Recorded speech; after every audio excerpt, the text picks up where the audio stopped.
following program is a presentation of the Options Insider Radio Network. For more programs, visit www.theoptionsinsider.com or search for Options Insider Radio in iTunes.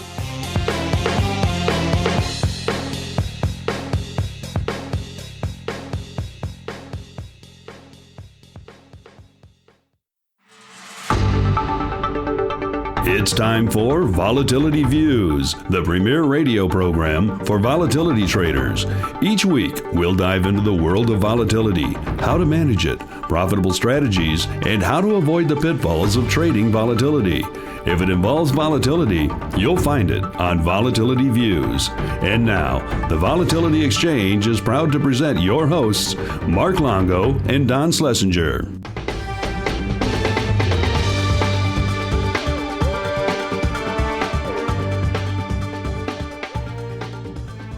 Welcome back to Volatility Views, and I hope all of our listeners out there had a fun and indeed a profitable trading week. My name is Mark Longo from the OptionsInsider.com and indeed the Options Insider Radio Network, which you are undoubtedly listening this show on right now. If not, then ballyhoo for you for finding us on other means as well, because we are available on all fine audio destinations. And of course, I am joined on this program by good old Don Schlesinger from the Volatility Exchange. Don, welcome back to the show, sir. Thanks very much. We had a great time out in Chicago a little bit more than a week ago, and we were excited to do the show live from the exhibit hall at the FIA Expo.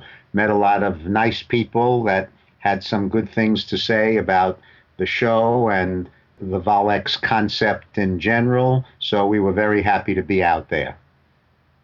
Yeah, it's always fun to do the show live with you in the same room. It makes it kind of fun. And being able to do it in that kind of atmosphere where people were going by and looking and seeing what we were doing and stuff like that, it made it a little interesting as well. It's a little more active atmosphere than, let's say, when you and I were sitting at the croquet courts down in Boca earlier this year.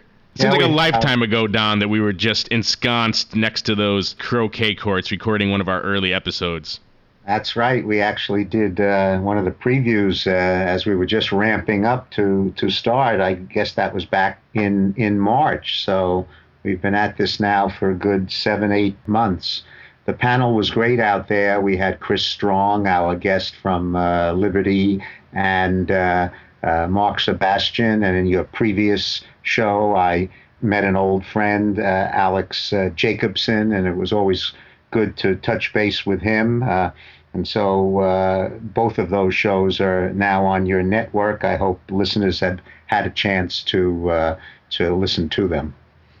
And how was FIA for you? I know I personally was amazed at just the enormity of the exhibit hall this year. There were 3 of them, and they seem to be full to capacity. I know everyone's saying trade shows are lagging, trade shows are falling off, and FIA in recent years has been a mere shadow of its former self, but this year it seemed to be back in full force. So how was the show for you guys over at Volex from an exhibitor perspective?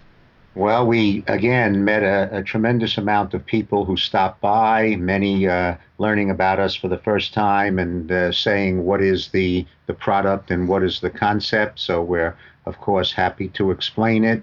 And I have to say, objectively, just being as fair as possible, that when people learn of the approach and learn of what we're trying to do, there's almost universal enthusiasm for the idea. So that is heartening for us. The show, as you said, was really, again, spectacular. They have these 3 huge rooms with literally hundreds of exhibitors. So it's fun when you take a break from your own booth to walk around and to simply see what's out there in terms of the firms and startups and established ones, and collect some of their literature and some of their freebies that they're giving away. So it's really a fun time. Well, I'm glad to hear that it worked out for you guys over at Volex. I know it was fun for us doing our plethora of shows there from the stage. It made it a little more fun than recording in the studio every now and then. Mix it up a little bit. It's always fun. All right, Don, and with that, I think we're going to dive right into our volatility review. It's time for the Volatility Review.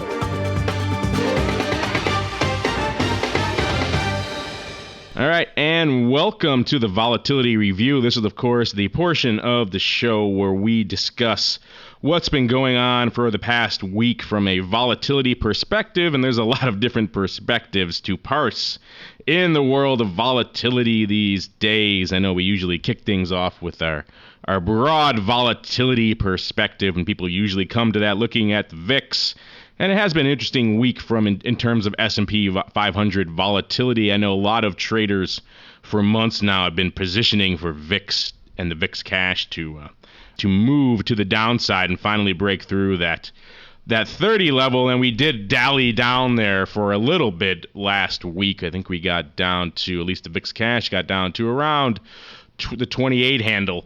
So I'm sure quite a few people were happy with that their short positions in VIX are finally starting to show a profit. I know a lot of people have been rolling for months, hoping that short side of the VIX would finally start to see some life. And of course it did, at least very briefly. We've now, as we are recording this today, listeners, the VIX is coming off a little bit again, trading at VIX cash right now at about 32.85, down about 2 points, or about 5.5%, and the Dow, S&P, and NASDAQ are all up about 1% right now. So a general rally in the broad market and a resulting sell-off in the VIX. Also, we're going into the weekend, so that usually adds a wee bit to the sell-off in the VIX in these types of scenarios. So nonetheless, VIX, a bit of a roller coaster ride over the past week, ranging from lows around the 28 handle all the way up to a high intraday or so, over 36, I believe.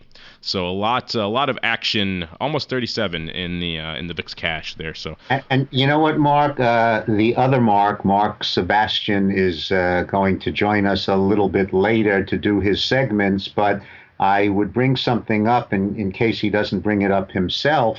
At our panel out in Chicago, Mark had talked about the fact, and of course this was a week ago Tuesday, so the 11th of October, we're talking about 10 days ago, VIX was ironically at 32 at that moment. And Mark made an observation that our listeners can check out on the last program, that he thought that this would not be a very stable point for the actual VIX value, and that he thought that we would have significant movement one way or the other. He wasn't picking direction. He was simply picking, if you will, what technicians sometimes call a congestion point, where you're going to not be sure where the movement is going to be, but you're going to be reasonably sure that there'd be some kind of movement one way or the other.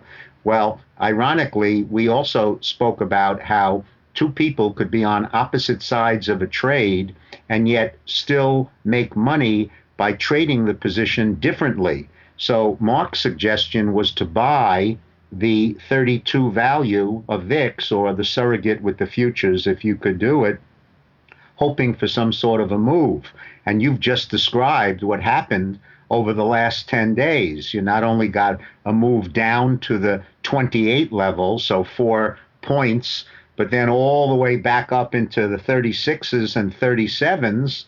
And yet, as we speak now, as we're recording on Friday afternoon, VIX is sitting at the exact 32. Right back at 32.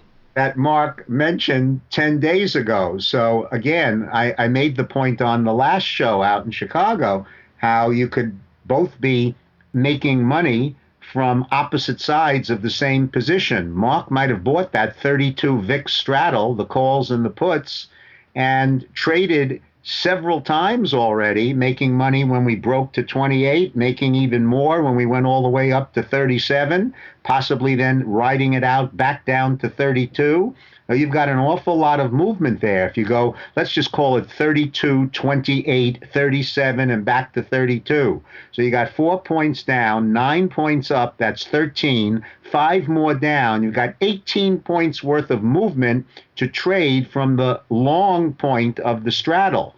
You'd have to say he could have made a decent deal of money with that position. And you get somebody like me who likes to sell time premium. You would grit your teeth and bear it for 10 days, and you worked out all right. Say, I sell that 32, but you know what? I'm going to try to grin and bear it and not make too many adjustments and not get too perplexed when we're down at 28. And there we go right back up to 32 and through it and then the other way. And now I'm sitting here with 10 days worth of time premium decay, and we're at the same 32 that we started with. So again, for our listeners, there's more than one way to skin a cat.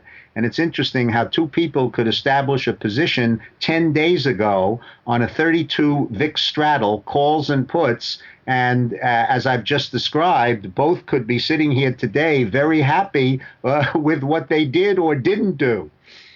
And that just brings up a great point, and it always drives me crazy whenever I hear people describing options as a zero-sum game, because it clearly is not, and it really just speaks to an ignorance of how options work if you do call them that, because every position is different in the way you manage it. Like you said, you could be long, you could be short, you could be on both sides, on opposite sides of the exact same position, and both make a killing over the exact same time period, depending on how you play and hedge and manage that position. And that is one of the unique and interesting aspects of options that drew me to these products as opposed to others, because there is so much room for adaptability and nuance to every different position, and it makes it a lot more interesting than some of the more, let's say, binary positions and products that you could be trading out there.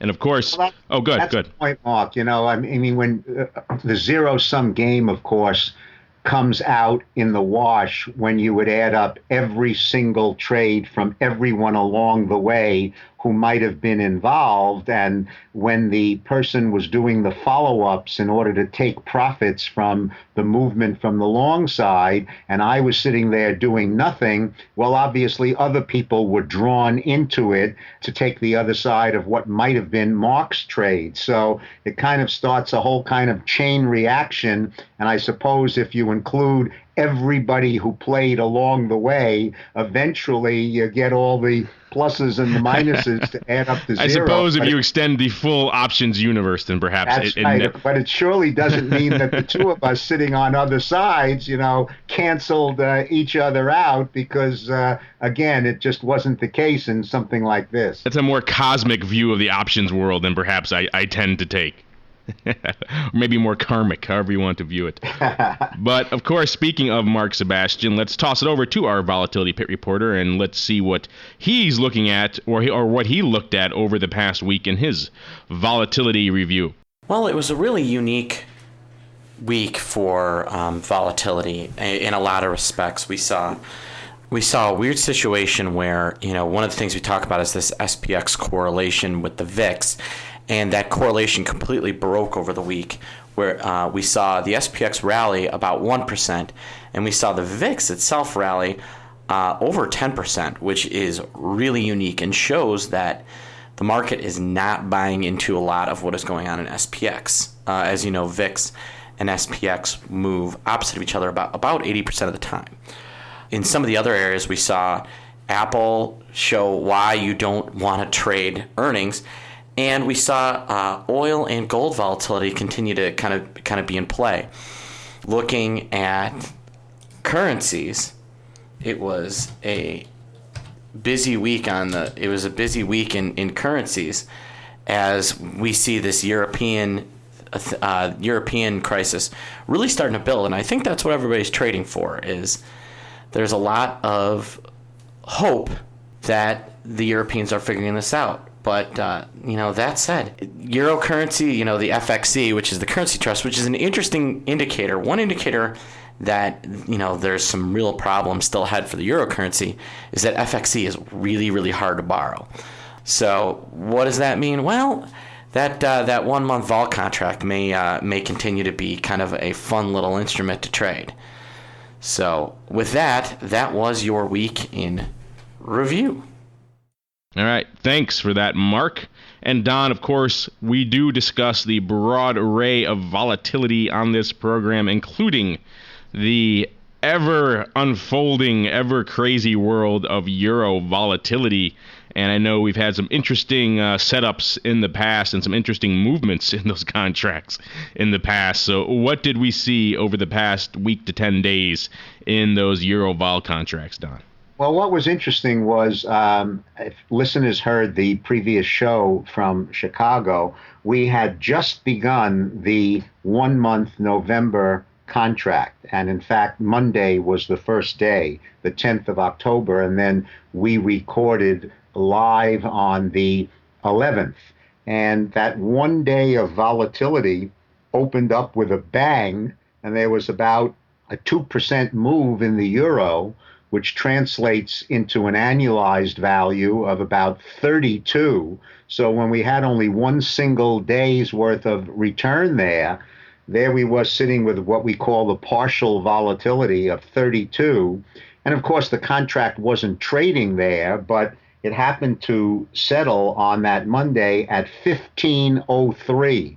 We hadn't settled when we were doing the show, but when somebody asked me in the crystal ball portion at the end, what I thought, I said, well, given the scenario that I just described, I'd certainly look for lower between now and our next show. And a couple of people kind of chuckled on the panel and said, wow, you're really sticking your neck out. We just had 32. But I think the point wasn't that we were going to go lower from 32. That was a foregone conclusion.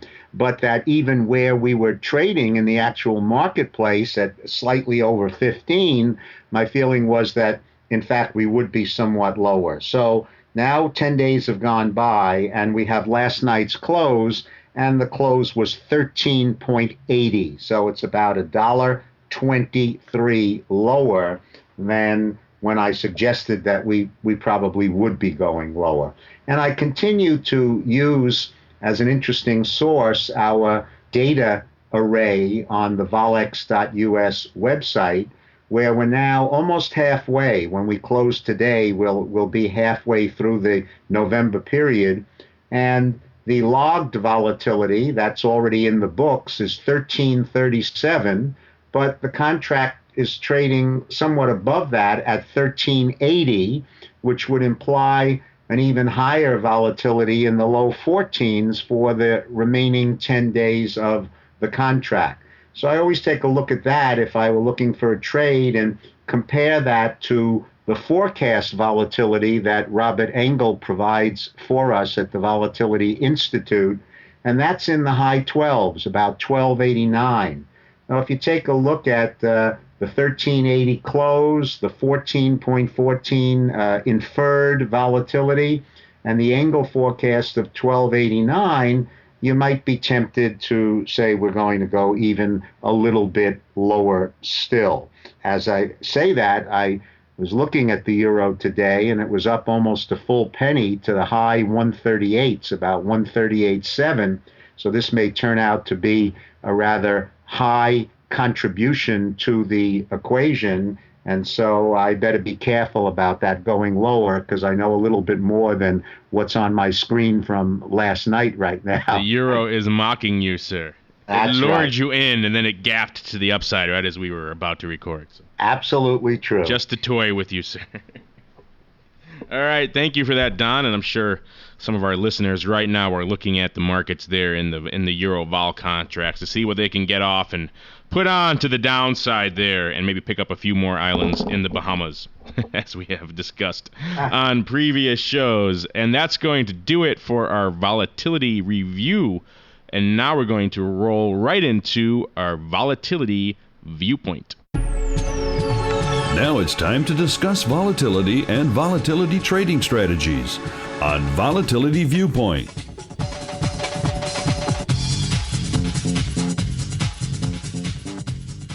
All right, and welcome to the Volatility Viewpoint portion of the program. This is where Don and I shoot the breeze about a volatility topic or subject or strategy and dive into it into a little more detail than we can on some of the other portions of the program. Sometimes we often have a guest for this segment as well, like we did last week, or 10 days ago now, I should say, at the live show there with Chris. That was a fantastic segment. We'll have to bring him on again. And this week, Don and I, we were discussing what to chat about, and I think, and we decided that when we're discussing on a few shows ago our conversation about skew and kurtosis, we went on at length about a few different topics in that arena, but we got so in depth on a few things that we left out a few others, and some people actually have inquired about this. And one of the things we neglected to discuss in that conversation about skew and kurtosis, we got into a little bit of the vol formula as well. And one of the things we never really had a chance to get into was the fact, or indeed the reasoning behind why, when you guys over there at Volex are calculating the vol contracts, why you don't take the typical step of removing that mean from your vol formula. And there are some benefits and reasons for that. We can get into those in a minute. But let's start for the underlying reasoning why you guys don't take that rather common step of purging the mean from your formula. Yeah, I think it is an important concept, and it's one that's been adopted by the vol swap and variance swap over-the-counter markets as well as the standard methodology. But if we have listeners who've ever tried to calculate a standard deviation by the typical textbook formula that you can also get from, for example, an Excel spreadsheet, if you enter, the STTD standard deviation and you give them a string of numbers, they'll do a particular calculation. And one of the steps is to actually first calculate the mean or the average result, and then take each one of the data points and subtract the mean from those particular points, getting the deviation from the mean. That's where the concept standard deviation comes from, and then add them up, average them, take the square root, etc., do all of the other steps. And if listeners are familiar with what we're calling our vol formula, or the formula that's used in order to calculate the settlement prices for our vol contract futures, they'll notice that subtraction of the mean is missing. It's not there. We don't subtract the mean. And so the question is, why not? And why might our way, and indeed the way that swaps will be doing it, why would that be superior to the way that I just described?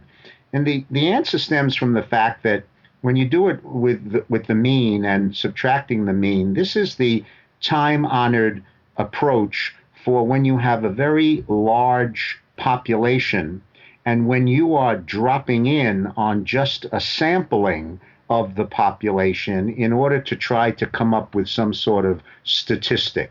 So, for example, I might be interested in the heights or the weights or the IQ of everybody in the United States. And there's no way that I can go out and measure, 300 million people or weigh them or what have you. So what I try to do is pick some representative samples, some small, very small, I hope. I don't want to be weighing 40 million people, subset of the entire population, and trying to infer from the statistics that I get from that smaller sample something that I can then apply to the larger sample. Try to get an average, try to get how the distribution is both up and down, get that normal curve, that Gaussian curve, talk about standard deviations, etc. When you're trying to do something like that, the removing of the mean is the time-honored way to do that.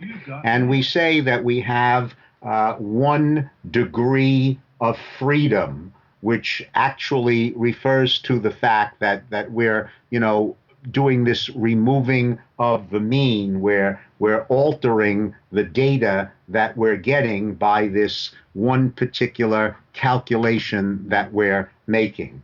Well, if you jump from that to what we're trying to do at the Volatility Exchange, when we calculate a volatility for our particular instruments, we are not trying to get an estimate of some larger body of truth, if you will. We're not trying to use this month or the next 3 months or whatever the time period is for our instrument to make any inference whatsoever about the general overall volatility of the underlying, let's say for the last, 50 years or so. We are calculating a very specific period. We want to know what the volatility was for this coming month or for the past month. We're going to do it historically. Or we want to know what the volatility was for the last 3 months. And we want to measure it quite precisely for exactly the data that we are given. And if you think about that, the mean, if you will, really becomes irrelevant. It actually gets in the way of the calculation in a manner that I think I can describe rather nicely by the following example. Suppose you have a market which for 20 trading days in a month were to go up 1% every single day. Well, we annualize 1% daily, that's 16 on a volatility scheme, and that used to be close to the average S&P volatility until we got these more volatile times. Now that we're up at 32, you might use an example of 2% a day. Now, 2% a day, most people will agree, is rather volatile. We're all talking about how volatile the market is when it moves 2% a day. Well, the problem with removing the mean is, what if we moved up 2% every single day for 20 days in a row, or down 2% a day, so that at the end of the month, there was a 40% movement in the market? I don't think there'd be a soul on earth who wouldn't say, my God, what volatile times. And we would want them to say that because we would agree that this would be a very volatile market with 2% movement. The problem is, if you moved in the same direction every day, you would basically have a mean or an average move of 2%. And if you went and subtracted that 2% average from the 2% daily data points, you would wind up with the incredibly contradictory result that the volatility would be zero. And my gosh, to look at that and apply the formula that you're getting from your Excel by removing the mean and saying, guess what, guys, volatility for the past month was zero. We'd be in a lot of trouble, especially from somebody who'd be buying a vol product, wanting to cash in handsomely from this kind of movement over a 20-day period. And here we come and tell him, sorry, volatility for the last month was zero. That would be unspeakable. Yeah, that wouldn't fly very well, I don't think, with your core audience. And now what's further even more funny is, suppose you go up 2% a day for the first month, and then you go down 2% a day for the second month. Well, the same logic applies. So for the second month, you'd also have zero volatility, because if you subtracted the mean, the 2% average would come out from the 2% return every day. You'd be left with zero. But then if you looked at it from a broader perspective and you looked at what happened over the 2-month period, well, we were up and then we were down, and we finished unchanged. So now the mean of the entire 2-month segment actually is zero, but we've had these daily 2% moves. Now the traditional formula works out a little bit better. Now we have a mean of zero. If we subtract that from the 2% moves every day, we're back to getting, 32 volatility. And it seems like all is right with the world, but we have the terrible, contradictory, seemingly ridiculous conclusion that we had zero volatility the first month, zero volatility the second month, but somehow when we looked at the entire 2-month period from start to finish, somehow or other it came out to 32% volatility. So I hope the listeners are following along with the logic and saying, you know what, that sounds a little bit silly to me. So what we do with our vol formula is simply say we're not interested in the mean or the average result during the period. We are interested in absolute movement on a daily basis, close to close, intraday, and we're going to use the purer form of the formula, where we simply take the daily returns, we take the logarithms of those terms, we add them, we average them, we annualize them by the 252 factor for the number of trading days in a year, and finally we take the square root of the whole thing, because what you get without the square root is variance. What you get with the square root is volatility or standard deviation. So that's part one of the question. That's the answer as to why we do not remove the mean from the calculation. You know, it's interesting. We just, I don't want to cut you off, but it's interesting that, it just goes back to what we talked about on this show so many times, the frame of reference component to volatility, and it really depends on where you're looking at it from and what you're looking at in terms of how you measure and how you view the volatility. And just a small little tweak like that, removing something as simple as the mean, which a lot of volatility traders have come to know and rely upon and see as a normal part of doing their volatility calculations. And now when you look at it from a little bit different frame of reference, the way you guys over at Volex are looking at it, all of a sudden that mean becomes a dangerous, almost nullifier of activity. And so it really, just the slight tweak to your frame of reference can really change how the overall calculation and its impact it can have for the customers and the end users of the product. Yeah, there's no question. And again, the precedent is very well rooted and established. They have been trading over the counter variance and volatility swaps for a good 20 years now or so. And if anybody has ever seen a term sheet or looked at the manner in which the reckoning or the actual settlement price will be determined, you virtually never will see the removal or the subtraction of the mean from that particular formula.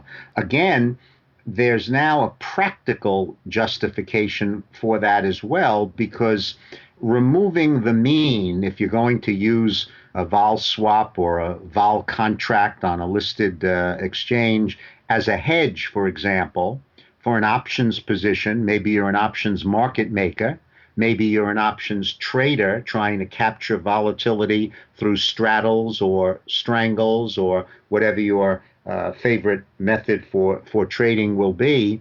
And here again, you run into the fact that if you were to remove the mean such that you could have this 1 or 2% movement every day for a sustained period of time, and the conclusion would be that your hedge would provide you with zero volatility, that would be a disaster for the options trader trying to use our product or a vol swap or a variance swap as a hedge. Because suppose you're a market maker, suppose there's a great demand for options, suppose you're supplying those options such that your book is rather short Vega and you have sold volatility. And suppose you try to keep yourself fairly delta neutral and you adjust each evening, but you've got this short exposure.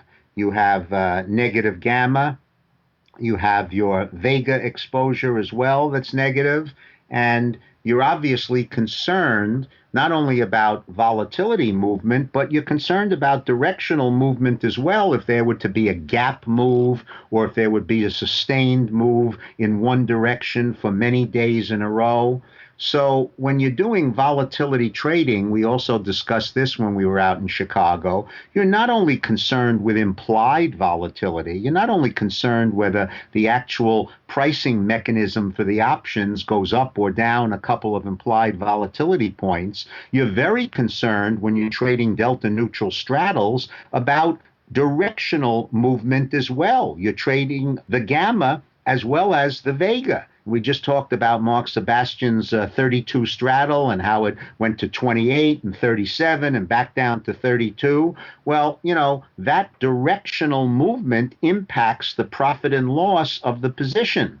And so if you've got a volatility instrument that isn't reflecting a price change, when you have that kind of movement, you don't have the kind of hedge that you signed up for when you married this product to your straddle in order to try to control somewhat the exposure that you've gotten. So straddle traders, when the market moves in one direction or another, they're going to want from a volatility product something that's going to produce value for that movement, and you're not going to get that from a product that removes the mean and watches you move 2% a day for 10 days in a row and says, guess what, guys, we have no volatility. Your product is worth zero.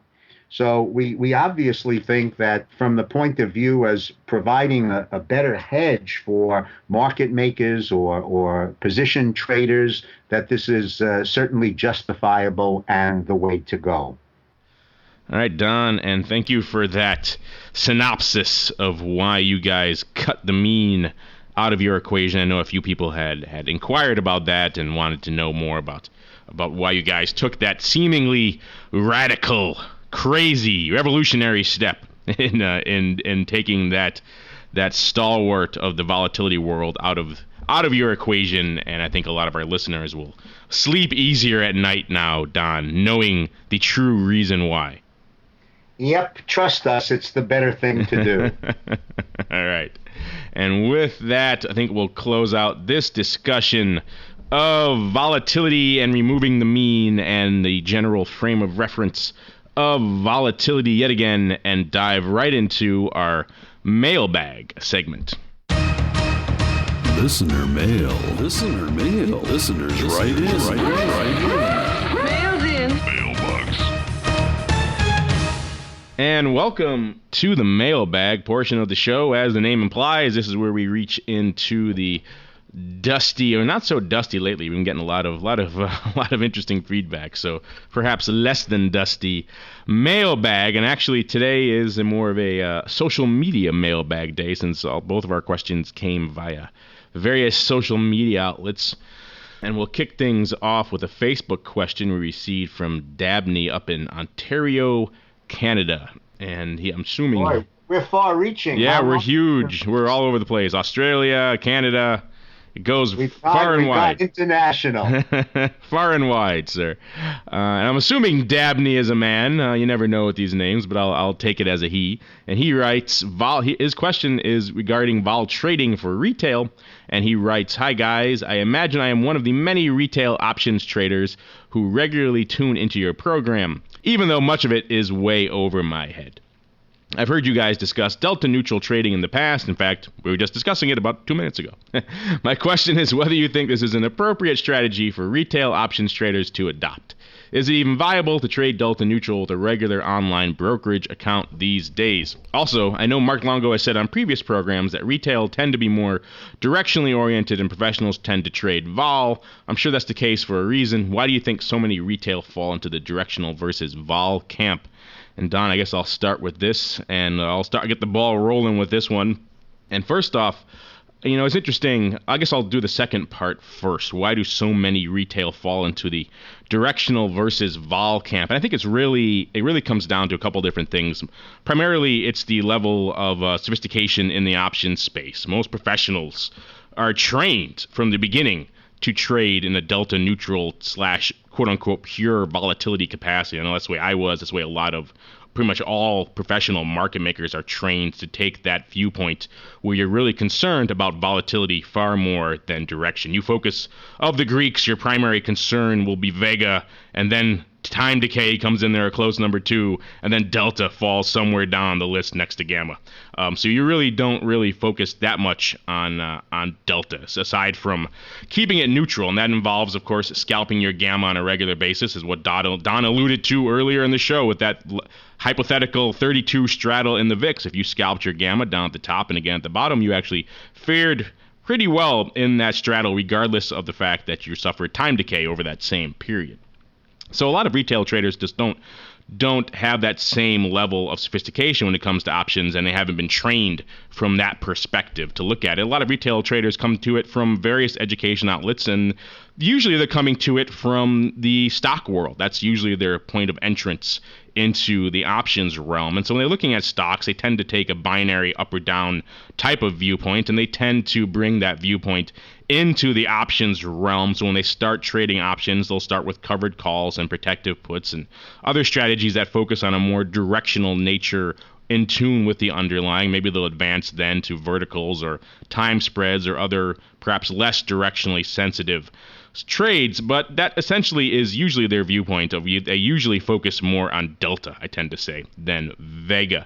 And is it appropriate for retail to trade delta neutral? That's another question. And really that comes down often not just to your knowledge of the options market, but also the amount of time and resources you have to devote to your options trading. If you're going to trade delta neutral and trade quote unquote pure vol on a regular basis and be in there scalping gamma, it's really very much a full-time occupation. You have to be active to see when the underlying hits those points where you can get your gamma scalps in and then adjust accordingly, or perhaps trade options in lieu of the underlying to scalp your gamma. All of that requires constant maintenance, constant attention to your screens and whenever possible, and as well as some sophisticated tools to be able to measure your gamma quite actively and readily. So I'm a good example of that. And when I traditionally, for years, and most of my time on the floor as a professional, I traded a pure delta neutral volatility capacity. And even up until recently, that was the primary focus of most of my trading.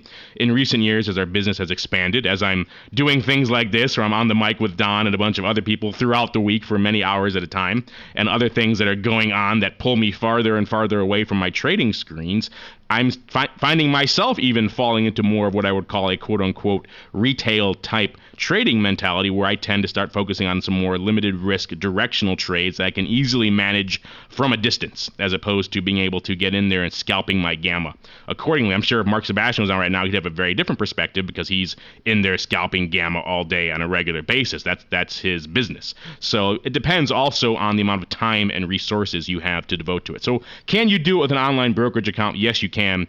It might take a few extra tools. I would maybe recommend a live vol and a few other things to throw in there to really a good analytics screener. Your basic retail brokerage might have give you a decent handle on your gamma in terms and your vega, but you might want an additional analytics platform to really be able to drill down into that, so you can get the most from your delta neutral and your hedges.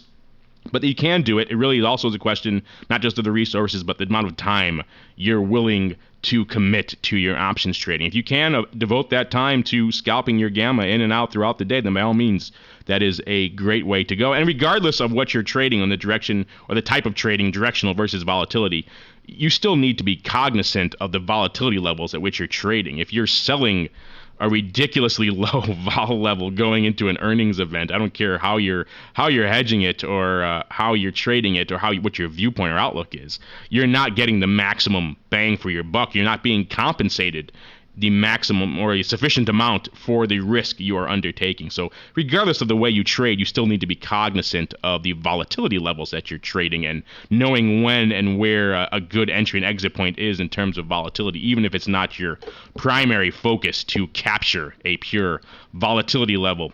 Don, you have anything to add to that? I think it's a wonderful answer, Mark, and you covered all of the main points. And I would add one. You spoke about the professionals in terms of their knowledge and sophistication. You talked about the dedication of time to monitoring the positions. And the third point is a very practical one, and that is cost. When I was sitting on the trading desk and I was trading volatility and time premium decay, I wasn't even aware of any margin requirements when you're selling options, or any of the back office types of charges for commissions, floor brokerage, whatever. You're trading for a large investment bank. They're all members of the exchanges. They all get tremendous discounts in terms of commissions and fees. You take the individual, the retail trader, who does not benefit from any such discounts or any types of reductions. He's obviously saddled with margin requirements when you're selling options, not so much when you're buying them, but then simply the daily transactions costs. When you trade directionally, if you own a stock and you think it's going higher, and you'd like to leverage that a little bit, you can go out and buy a call. And if you so choose, you can just let it sit there for a month and hope that your stock has moved in the direction that you forecasted and that there's some sort of profit to your option at the end of the period. You might do one trade to buy it, and you might do one trade to close it out, or even let it expire at intrinsic value if it has any. But when you're a volatility trader and you describe the process, you're constantly doing these follow-ups at the very minimum every afternoon on the close, if not sitting by the screen, every minute of every day trying to scalp and making several trades during the course of the day. Well, you don't get to do those for free.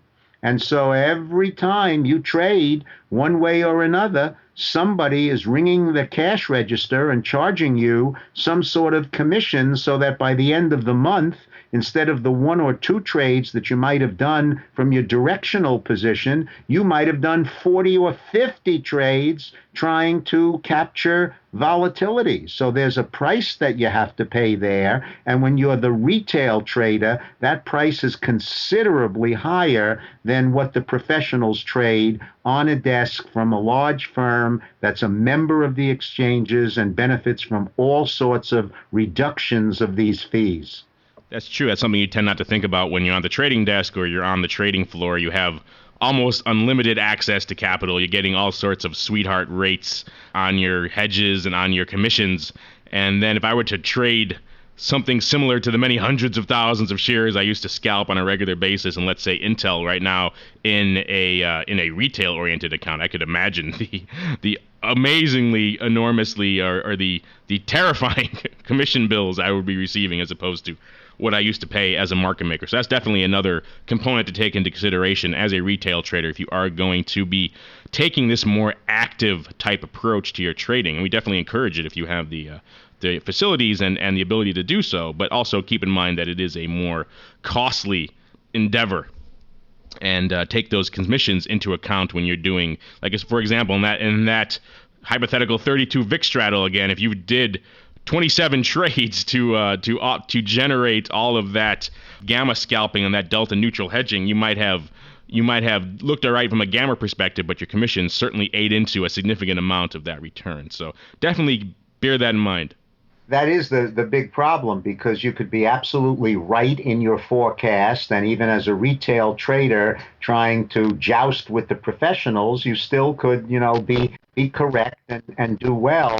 But if much of your potential or theoretical profits is then eaten up by the transactions cost, you may find that the reality is very different from just the pure theory of how you drew it up on the board, and that can be very frustrating.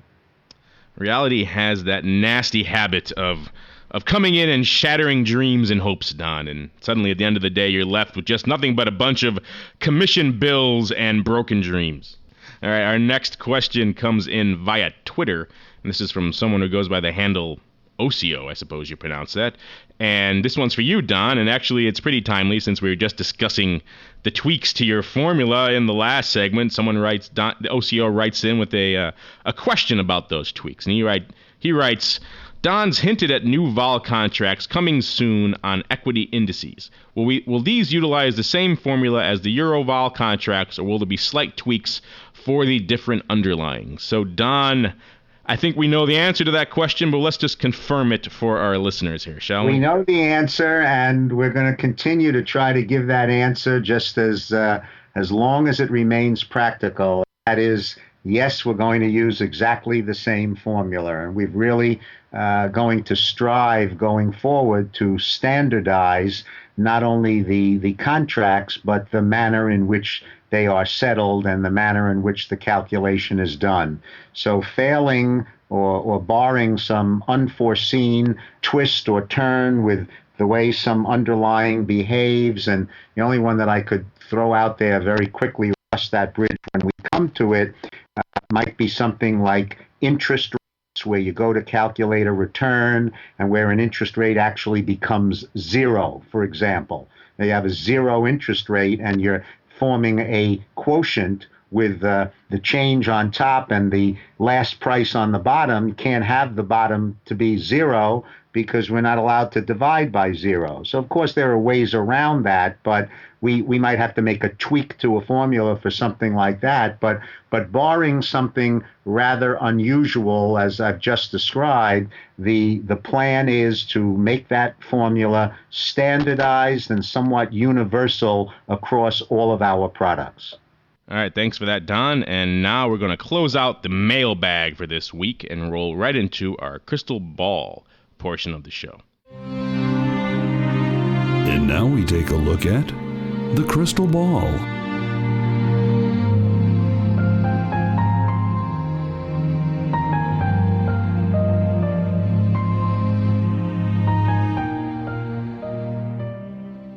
And welcome to the crystal ball portion of the show. This is where we gaze deep into our collective crystal balls and see what we can divine for the future. And we're going to kick things off with our volatility pit reporter, good old Mark Sebastian from optionpit.com. Mr. Sebastian, what do you see in your crystal ball for the coming week? And now my volatility crystal ball. Well, going forward, until we can solve the Europe, I mean, I feel like I'm repeating myself. Europe. But that is what is driving everything. You know, Libya could be interesting. I think that's going to cause, that should be, as Libya ramps up production again, that should put a little pressure on Brent, which should be really good for, gasoline prices and a few other things. And when everyone knows, when gasoline prices fall, the economy does in fact grow. It's one of the things that kind of dragged us out of things in 2008 was less stimulus and the fact that, gasoline got to $2 a gallon. We get there again, I think it makes things much easier. Then we've got, a few other things popping up. But, I mean, until this Europe thing gets solved, I'm going to be really watching that. Other things I may be watching, I'm going to be keeping an eye on that 1250 level for the SPX. Do we cut it? Do we break through it? Or do we bounce? Kind of an interesting thing.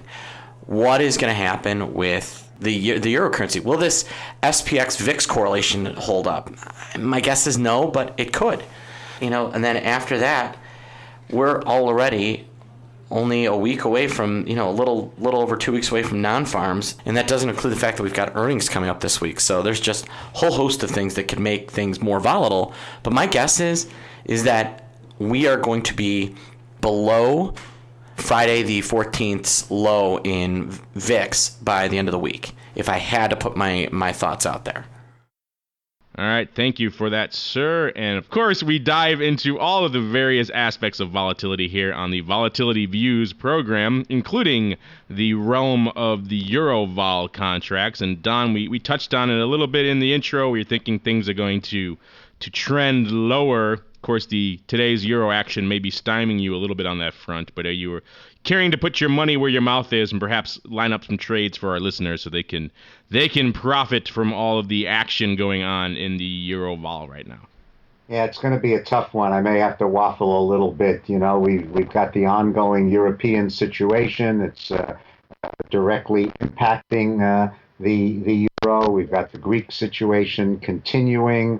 So I would have to say, it's not always possible to say we're definitely going higher or lower. And there are times when you look at something and you say, this looks to be just about the right price to me. So when that happens, of course, when you have options on the product, you might tend to want to sell some volatility because of the time premium decay factor. We don't yet have options on our Euro vol contracts in order to say that the volatility might come in right about where we are now for the expiration.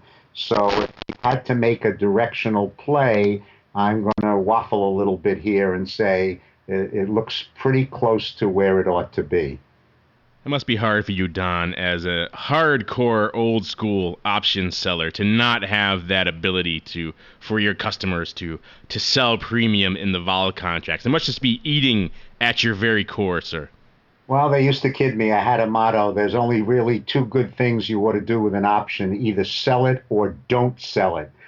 So this might be the time where I sit on the sidelines and say, well, I don't sell it. I'm not quite sure that I want to buy this yet, but maybe I sit back and observe for a little while. All right, and that's going to do it for the crystal ball portion of the program. That's also going to do it for this episode of Volatility Views. I want to thank my good old boon companion Don Schlesinger from the Volatility Exchange for joining me on the program today. And listeners should always remember to check out the volex.us website while they're listening, or indeed immediately after they're listening to the show. There's a lot of fun stuff up there on the site, including those tasty, delicious vol cones that we've referred to a number of times. You have that great vol cones calculator that I think a lot of our listeners could benefit from, just looking at the pure upper and lower bands of volatility in the products that they're trading and seeing where their volatility buys and sells fall on that spectrum could be illuminating for a lot of them, I'm sure. And of course, there's also the studies by Engel and others up there in the forecast. There's a lot to dive into on the old volex.us website. So listeners, I encourage you to visit that. Of course, if you have any questions or comments for Don or myself, and you'd like to be featured in the program and immortalized for all your friends and neighbors, then by all means, shoot us a line, drop us a line either on the forums at theoptionsinsider.com. Just click on the forum tab and scroll on down to the listener questions for Volatility Views section, or you can do what our listeners did today. Find us on Twitter, twitter.com/options, or Facebook. Just search for Options Insider. You can also find the Volex folks on Twitter to search for Volex, VOLX_info, and follow all of Don's and the rest of the gang's tweets over at the Volatility Exchange. And by all means, shoot us some questions, some comments, some emails. We love to hear from you. We love to feature your feedback on the program. That is going to do it for this episode of Volatility Views. I, of course, want to thank all of you for downloading and streaming and subscribing to the program and making it such a hit, and including all of those diehards who came out to see us last week at the FIA Expo. It was fun having a chance to chat with you and see you in person. And so we'll see you next time right here on Volatility Views. Thank you for listening to Volatility Views. Join us next week as we keep our listeners on the cutting edge of finance and risk management with lively topics relating to volatility. Volatility Views is brought to you by the Volatility Exchange. If you'd like to learn more about vol contracts, please visit www.volex.us. If you'd like to submit a question for the hosts, then surf over to www.theoptionsinsider.com/forum and post your question in the Volatility Views forum. Questions can also be submitted via email at questions@theoptionsinsider.com or via Twitter at twitter.com/options and twitter.com/volex_info. Facebook users can submit their feedback via the Options Insider and Volatility Exchange Facebook pages. Voicemails are also welcome at 312-544-9356.